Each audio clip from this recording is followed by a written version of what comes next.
In this video, I'm going to tell you all about my biggest insecurity. This really doesn't connect to luxury, which is what my channel is usually about. However, I do think it's something a lot of you will relate to, so I think you'll find it interesting. Stay tuned.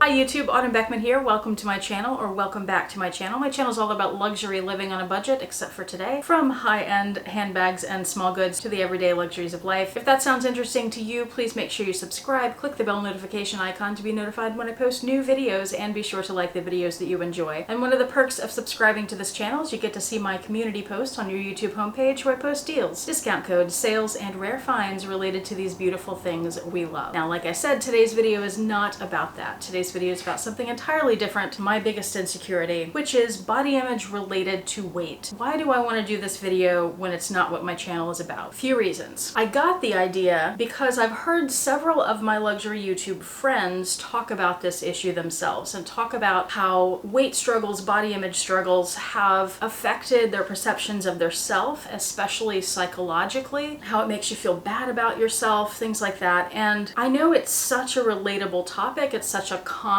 problem for people to have, and apparently around the world, because I know people in other countries who have talked about this. I thought it was more of an American thing, but I guess not. So for that reason, I thought it was important. And you know, even though it's such a common problem, it's something that people tend to struggle with internally and individually. So it's important, like so many other things, to know that you're not the only one going through that, and there are other people who can relate to it and feel the same way. I'm not going to mention the names of the YouTubers that have brought up this topic in the past, because it is a personal issue, and even though they've mentioned it on their channel, I don't want to call anybody out, but I do want to invite anyone who's watching, YouTuber or not, to join the conversation. Whether you make a video about it or you comment beneath the video, feel free to tell your story or give whatever perspective you have on this topic. I would love to hear about it, and I think it's important to talk about it. And today what I'll do is share my story and a few specific instances that have happened throughout my life, and then this turning point that happened about 15 years ago where I see things differently now. Another reason I wanted to talk about this is, you guys know I'm a teacher, and every once in a while a student watches my channel. And I know that this issue for me started when I was pretty young, and observing my students now, it seems like it's not as much of an issue for them anymore, but I don't really know. Maybe it's just something they don't talk about so much. So just in case it is an issue for anybody watching who's a young person, my student or not, it's good for young people to hear these stories as well. Alright, so here we go. Weight and related body image due to weight, being overweight for me, has been an issue for me as long as I can remember. I remember being in first grade and a boy called me fat, and I wouldn't have been back then, and this boy was kind of a jerk anyway, but that always stuck with me, which of course is one of the reasons you always want to be kind to people, because you never know how what you say might affect someone and stick with them and really mess with them. But growing up, we didn't eat healthy. There was a lot of fried food. There was no exercise. No exercise. And no emphasis on any of that. I was always heavier than other girls my age. And I would say that started maybe around second grade, first or second grade, where I started noticing that. I remember being in elementary school. This was probably third or fourth grade. And every year as part of PE class, you had to go in the nurse's office and get weighed. You had to stand on the scale and they would record your weight. And I was one of the first students in that age category to hit 100 pounds. And that was a big deal, and it was really embarrassing. I also remember being in elementary school and going to summer camp, and there was a swimming pool, and having to change in front of other girls, or in PE class having to change, and just hating that and hating other people seeing me and how I looked in a bathing suit or how I looked in shorts. Or I remember it was the style to have like tight jeans at the roller rink back then, and to tuck your t-shirt in and have it kind of billow out, but it looked best on girls with narrow hips, because then the shirt billowed out above that and your shirt was billowing out bigger than your hips, and I've always had wider hips, and so that look never looked good on me, and tucking my shirt in never looked good. You know, they had like flat bellies and I didn't, and I never thought that looked good on me. I still don't tuck my shirts in. And I always hated trying on clothes because nothing ever fit me the way that I wanted it to fit me. You know, I would look at these other girls who were thin and more narrow and not as curvy as I always was, and I had this image in my head of them, and when I would try clothes on, I never looked like them. And I knew it was because of me and not because of the clothes, because it was the same clothes they were wearing. It just made me feel bad about myself every time I tried on clothes. Any of this sounding familiar? My father was a truck driver for much of my early childhood, and he would usually bring home a little gift from a truck stop. And do you guys remember Precious Moments, the little statues? Well, he brought home this Precious Moments poster, and it was this Precious Moments girl. She was standing on a scale, and these were like Christian sculptures. So it had this caption that said, "God loves you anyway." That really stuck with me. I thought that was really mean. He didn't understand. He just thought it was funny and he was teasing. But that thing stuck with me for a long time. I still remember it, obviously. I mean, the whole premise behind that, it's supposed to be God is good, he loves you no matter what, but the real message there, for anyone who's concerned about their weight, or even if you're not, it could make you be perhaps, the real message here is that if you're on a scale and you see a number you don't like, there's something wrong with you. God loves you anyway, even though this thing is wrong with you. Here's my dad bringing me a gift telling me I'm overweight, and that's not a good thing, and there's something wrong with me because of that. Not the best message to send to your adolescent daughter. So because of all this, and because of societal pressures and all the things, weight was always on my mind. It always has been. Every single day, multiple times a day. I know a lot of you relate to this. It interfered with my daily life. The image that I have of myself made me stop doing things that I might otherwise have done. For example, water sports like going to the beach or going to a swimming pool or going to a water park. I didn't want to be just in my bathing suit. I always wanted to be covered up. Middle school is when I started dieting. When did you guys start for the first time? And of course, this is an ongoing thing. It's an off and on thing for the rest of my life, as I'm sure it has been for many of you. In high school, I got to a point where I would make up my own rules for dieting. I never did any formal thing. And I got to a point where I would not eat, this lasted for a long time, I would not eat anything that had more than 3 grams of fat per serving. I didn't look at any of the other nutrition information, and the nutrition panels on food were pretty new at that time. But nothing over 3 grams of fat. I would have exactly that one serving. I'd portion it out, and that would be it. And I lost quite a bit of weight doing that. And looking back at photos of myself, I became thin then for the first time in my life, except when I was little. But of course, I didn't recognize that I was thin. I still thought I was overweight, even though I wasn't. I also started getting compliments from people about my weight loss, which how great I looked now that I was thinner and had lost weight. And of course, all that does is reinforce the idea that thinner is better, and that when you're overweight, you don't look as good. This got to a point where my parents were concerned that I had an eating disorder. I don't think I ever had a formal one, but perhaps it was some sort of form of anorexia at that point. Not really clear on that, but it was certainly a very restrictive diet. And I wasn't exercising, it was just food restriction. And around this time, this would have been mid to late 90s, we started seeing a lot in TV and other media, I think particularly TV in my experience, where eating disorders were starting to be addressed. Like I remember on Growing Pains, they addressed anorexia. And I wasn't anorexic, at least not formally. I didn't have all the symptoms, and I wasn't totally starving myself. I did still eat some. I mean, I remember for Thanksgiving one year, I had a slice of cantaloupe. That was all I ate. The big turning point I mentioned came when I was in college. Right between being an undergrad and heading off to grad school, I had been in a relationship that was emotionally abusive. This issue, though, was never addressed. He never made me feel bad about my appearance in any way, but there were a lot of other things. And I hadn't wanted that relationship to end. I was not in a healthy place emotionally then, and I was heartbroken, and I fell into a very deep depression for about 6 months. And I would say undiagnosed, but clinical depression, some serious stuff. And I wasn't eating. I'd maybe have a couple of saltine crackers a day, and that was it for months. Consequently, of course, I lost a lot of weight, and I was the thinnest I'd ever been, and I was down to maybe 130 pounds, which to me is thin for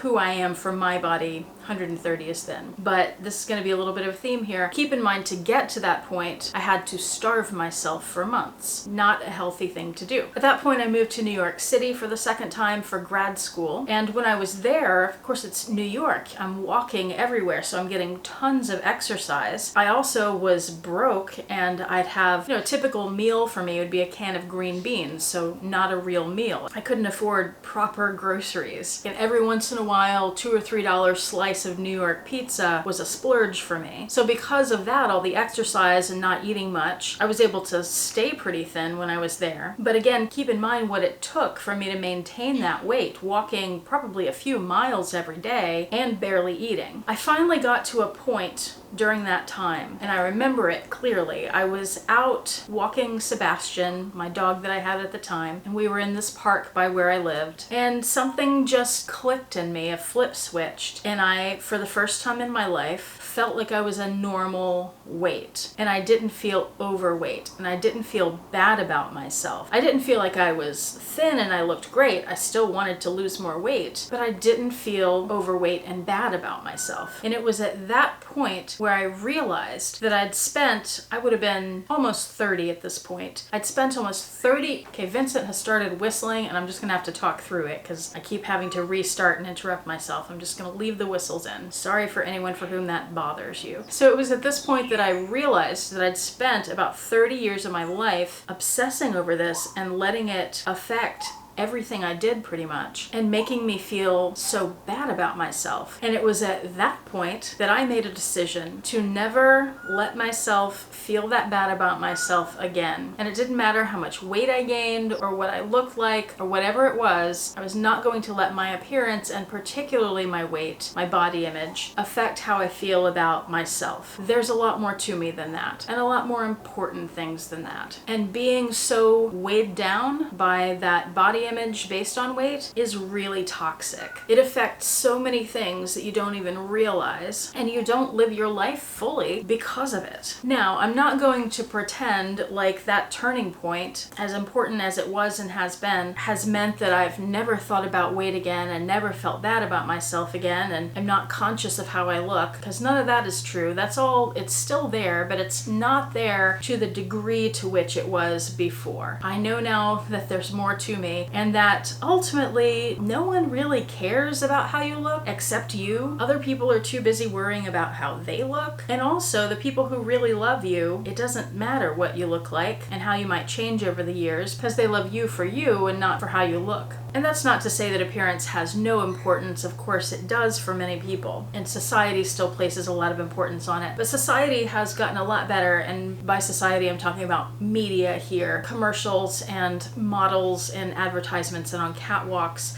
We're seeing a much bigger variety of people, not just weight, but all kinds of variety in models and actors and actresses. And there's much more acceptance around it now. I just finished watching this sort of old at this point series on HBO called Girls. I'm sure many of you are very familiar with it. And the main character, played by Lena Dunham, is a bit overweight. And it's mentioned a couple of times, but mostly it's just ignored and never an issue. And she's so free. She doesn't care about it. It's never an issue for her. She dresses however she wants to dress. This is not a show I recommend for children or someone who's very conservative. It's got a lot of nudity and adult scenes in pretty much every episode, but that did really stand out to me, that confidence that that main character has, and the fact that body image just doesn't seem to be an issue for her at all. And wouldn't it be great if we were all like that? Because we all should be. This whole thing about looking a certain way and society telling you you have to look a certain way if you're female or if you're male. They have body image issues too, but it's all a social construct. And wouldn't it be great if we could just wipe it away and it wasn't an issue for anyone? And one more issue I want to touch on here before we go. I'm currently at almost the heaviest weight I've ever been. Since COVID, sitting at home, not doing anything, munching a lot, I gained 20 or 30 pounds, I'd say. I need to get that off. I know I do. I see myself in photographs. I don't like the way I'm looking right now. And I know for health reasons I need to get some of that weight off. But I haven't been motivated enough to do it. And one of the problems is, it's more psychological. When I start dieting, I start feeling some of that old stuff. You're overweight. There's something wrong with you because of that. Blah, blah, blah. All those old voices. And I haven't really figured figured out yet how to diet and be restricted in that way and not feel that way, not like go back to old habits. But I just haven't been motivated enough to do it yet for some reason. Haven't quite figured that out. I think a lot of it, honestly, is just finding the time to do it, because I know how. Paul and I both did Weight Watchers a few years ago. I've done that a few times and it's worked well for us, except for the maintaining it part. But working 2 full-time jobs like I do, I'm the one who does all the meal planning, the finding the recipes, the grocery lists. He can do the grocery shopping, but then I tend to do most of the cooking too, and that's very time consuming. And I just don't have the time most of the time to do that. Even though I enjoy cooking, I enjoy the process of finding recipes and new delicious things to try. By the way, a lot of my recipes come from Slender Kitchen. I know I've mentioned them before. I will have them linked below. They have fabulous recipes. They have Weight Watchers points on their recipes if you're doing that program. I've had a lot of good success with them and how delicious their meals are. And I often will double the recipes so that the meals last longer throughout the week. But anyway, that's just one tip. But what I wanted to get back to here, the point I was trying to make, is that just because you have an ideal weight in your head, or you see other people and you want to look like that, or even if science tells you this is your ideal weight, this is where you should be, that doesn't mean that that's the right number for you. Now, I'm not a doctor here. I'm not trying to give medical advice, but this is my personal experience. For me to be my scientifically ideal weight, which would be around 135, you heard already what it takes. It takes starvation and incredible amounts of exercise. And that is just not my lifestyle, and that's not healthy. The starvation part, the exercise is good for you. But knowing what it takes for me to get to that point makes me think that my body isn't meant to be, that genetically I'm meant to be a little bigger than that. Not as big as I am now necessarily. And then knowing what it takes to get to that weight, but then also to maintain that, it's just not a lifestyle that I want. I really enjoy food. I'm like one of those foodie people. I'm kind of particular. I like fresh things. I like healthy things. It's not like I'm eating fast food every day. It's pretty rare that I have something like that. But I really enjoy food and I don't want to give it up. I'm not willing to. For me, I have to think long term too, right? Like, I have this one life to live and I want to be happy. And one of the things that makes me happy is food. And if that means being more overweight than maybe I should be, that's a choice I've made. I'm okay with it. So that's where I am right now in that journey. And I also don't want to be someone who does the yo-yo diet thing, which is very typical when you struggle with these issues. And also, I should have pointed this out at the beginning. You don't have to be overweight to have body image issues. Look,